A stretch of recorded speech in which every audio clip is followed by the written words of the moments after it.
On commence donc ce journal en France où, je vous le disais, on est toujours dans l'attente de la nomination du nouveau gouvernement. La nouvelle première ministre Elisabeth Borne se rend cet après-midi au Mureau dans les Yvelines en région parisienne.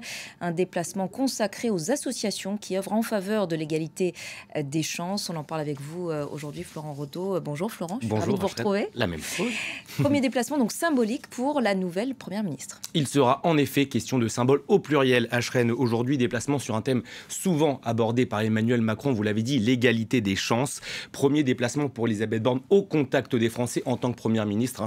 On sait qu'elle était notamment à l'Assemblée nationale et à l'Élysée mardi. L'Élysée, elle y était encore ce matin pour discuter avec Emmanuel Macron, bien sûr, de la formation du prochain gouvernement français. On va en reparler.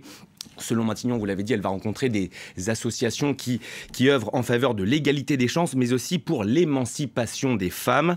Elle doit échanger avec des jeunes filles, des jeunes femmes dont certaines bénéficient de dispositifs d'aide à l'insertion. Montrer que l'État est là, qu'il soutient ces personnes, c'est le but de cette visite. Un déplacement dans la droite ligne de son discours tenu lundi lors de la passation de pouvoir avec Jean Castex. Ça a été un moment fort de son discours.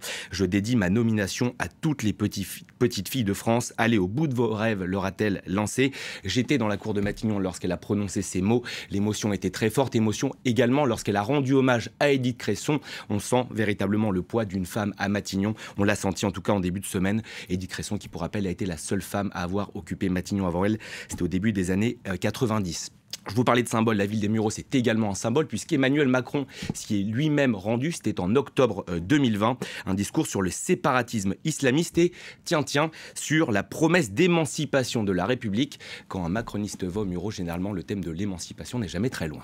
Et l'annonce du nouveau gouvernement sera donc imminente, Florent. Imminente, aujourd'hui, demain, on va pas se mentir, c'est très difficile d'avoir une date, un horaire. Ce qu'on sait, c'est que ça va être une équipe a priori resserrée. 15 à 20 noms, des portefeuilles élargis, des ministres délégués, des secrétaires d'État devraient faire leur entrée après les législatives du mois de juin. Victoire du camp macroniste ou non d'ailleurs. Nous sommes donc jeudi, on va bien sûr se demander qui sera nommé à quel poste et surtout qui aura nommé tel ou tel ministre. La question de la marge de manœuvre en coulisses occupe bien sûr les observateurs. Il faut le dire, le modus operandi d'Emmanuel Macron, il a promis une méthode nouvelle pour ces 5 prochaines années. Sa façon de faire depuis 5 ans, on la connaît, être ce président jupitérien, décidé seul ou presque. Alors laissera-t-il cette marge de manœuvre à Elisabeth Borne? En tout cas, à l'Élysée, on nous assure que oui. C'est de bonne guerre, bien sûr. Dans quelle proportion, c'est toute la question. Autre question, comment va se matérialiser ce virage écologique amorcé entre le premier et le second tour de la présidentielle? On s'en rappelle par Emmanuel Macron. Y aura-t-il des personnalités fortes à gauche, avec des portefeuilles importants, avec les moyens d'agir?